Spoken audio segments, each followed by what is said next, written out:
जय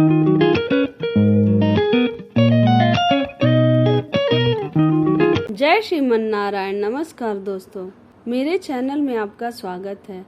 आज मैं आप लोगों को पुरुषोत्तम मास महात्म कथा या अधिक मास कथा अध्याय 9 सुनाने जा रही हूँ। तो कथा ध्यान से सुनिए। बोलो जय श्रीमन नारायण। सूत जी बोले, तदंतर विस्मय से युक्त नारद मुनि ने मेधावी ऋषि की कन्या का अद्भुत वृत्तांत पूछा। नारद जी बोले, हे मुने, उस तपोवन में मेधावी की कन्या ने बाद में क्या किया और किस मुनि श्रेष्ठ ने उसके साथ विवाह किया? श्री नारायण बोले, अपने पिता को स्मरण करते करते और बराबर शोक करते करते उस घर में कुछ काल उस कन्या का व्यतीत हुआ। यूथ से भ्रष्ट हुई हरिणी की तरह घबराई शून्य घर में रहने वाली, दुख रूप अग्नि से उठी हुई, भाप द्वारा बहते हुए अश्रु नेत्र वाली, जलते हुए हृत कमल वाली, दुख से प्रतिक्षण गरम श्वास लेने वाली, अति दीना घिरी हुई सर्पिणी की तरह अपने घर में संरुद्ध अपने दुख को सोचती और दुख से मुक्त होने के उपाय को न देखती हुई, उस कृशोदरी को उसके शुभ भविष्य की प्रेरणा से सांत्वना देने के लिए उस वन में अपनी इच्छा से ही पर क्रोधी, जिनको देखने से ही इंद्र भयभीत होते हैं, ऐसे जटा से व्याप्त साक्षात शंकर के समान भगवान दुर्वासा ऋषि आए। हे नारद, भगवान कृष्ण ने राजा युधिष्ठिर से कहा, हे राजेंद्र, वह दुर्वासा आए जिसको कि आप माता कुंती ने बालपन में प्रसन्न किया था। तब उन सुपूजित महर्षि ने देवताओं को आकर्षण करने वाली विद्या उन्हें दी। और हे भूपाल, जिन्होंने सब देवताओं से नमस्कार किए जाने वाले मुझको भी रुक्मिणी के साथ रथ में बैलों की जगह जोता। दुर्वासा को बैठाकर रथ खींचते हुए जब हम दोनों मार्ग चलने लगे, तब चलते चलते मार्ग में अति तीव्र प्यास से सूख गए थे। तालु और ओष्ठ जिस रुक्मिणी की ऐसे जल चाहने वाली रुक्मिणी ने जब मुझे सूचित किया, तब कंधे पर रथ की जोत को रखे हुए चलते चलते ही पांव के अग्रभाग से पृथ्वी को दबाकर रुक्मिणी के प्रेम के वशीभूत मैंने भोगवती नाम की नदी को उत्पन्न किया। तब वही भोगवती ऊपर से बहने लगी। अनंतर उसी के जल से, हे महाराज, रुक्मिणी की प्यास को मैंने बुझाया। इस प्रकार रुक्मिणी की प्यास का बुझना देख उसी क्षण अग्नि की तरह दुर्वासा क्रोध से जलने लगे और प्रलय की अग्नि के समान उठकर दुर्वासा ने शाप दिया। बोले, बड़ा आश्चर्य है हे श्री कृष्ण, रुक्मिणी तुमको सदा अत्यंत प्रिय है, अतः स्त्री के प्रेम से युक्त तुमने मेरी अवज्ञा कर अपना महत्व दिखलाते हुए इस प्रकार से उसे पानी पिलाया, अतः तुम दोनों का वियोग होगा।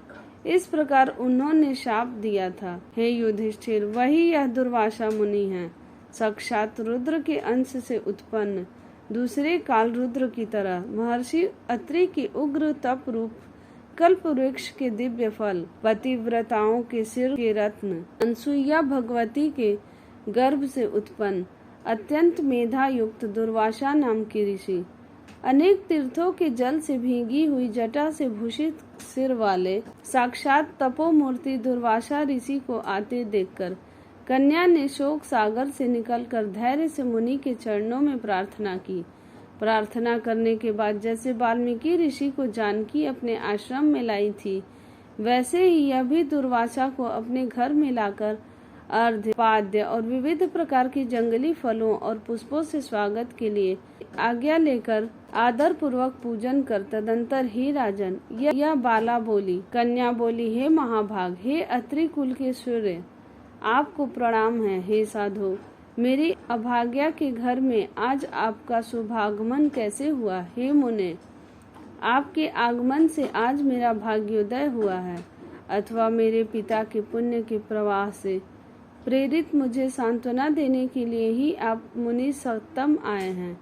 आप जैसे महात्माओं के पांव की धूल जो है वह तीर्थ रूप है, उस धूल का स्पर्श करने वाली मैं अपना जन्म आज सफल कर सकी हूँ। आज मेरा व्रत भी सफल है। आप जैसे पुण्यात्मा के जो मुझे आज दर्शन हुए, अतः आज मेरा उत्पन्न होना और मेरा पुण्य सफल है। ऐसा कहकर वह कन्या दुर्वासा के सामने चुपचाप खड़ी हो गई। तब भगवान शंकर के अंश से उत्पन्न दुर्वासा मुनि मंद हास्य युक्त बोले। दुर्वासा बोले, हे द्विजसुते, तू बड़ी अच्छी है, तूने अपने पिता के कुल को तार दिया। यह मेधावी ऋषि के तप का फल है जो उन्हें तेरी ऐसी कन्या उत्पन्न हुई।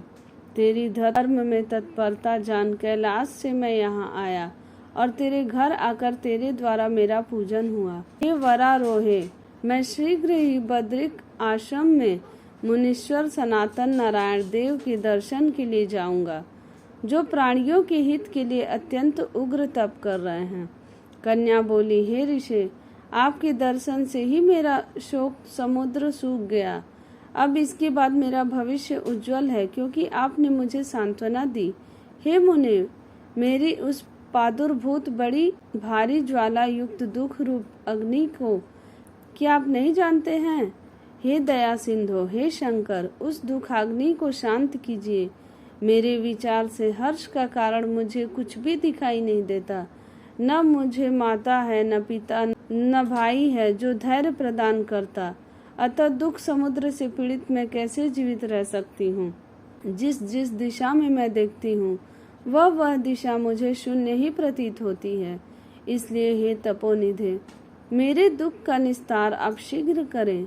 मेरे साथ विवाह करने के लिए कोई भी नहीं तैयार होता है। इस समय मेरा विवाह न हुआ तो मैं फिर विषली शूद्रा हो जाऊंगी। यह मुझे बड़ा भय है।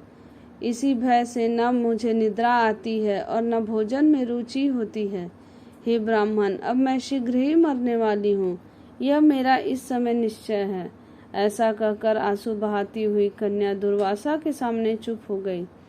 तब दुर्वासा कन्या का दुख दूर करने का उपाय सोचने लगे।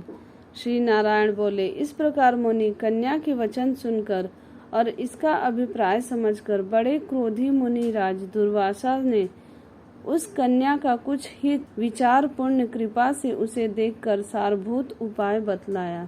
इसके आगे की कथा मैं पुरुषोत्तम मास महात्म कथा अध्याय 10 में सुनाऊंगी। बोलो जय श्रीमन नारायण। अगर आपको कथा अच्छी लगे तो वीडियो को लाइक शेयर जरूर करें और कमेंट में जय श्रीमन नारायण जरूर लिखें।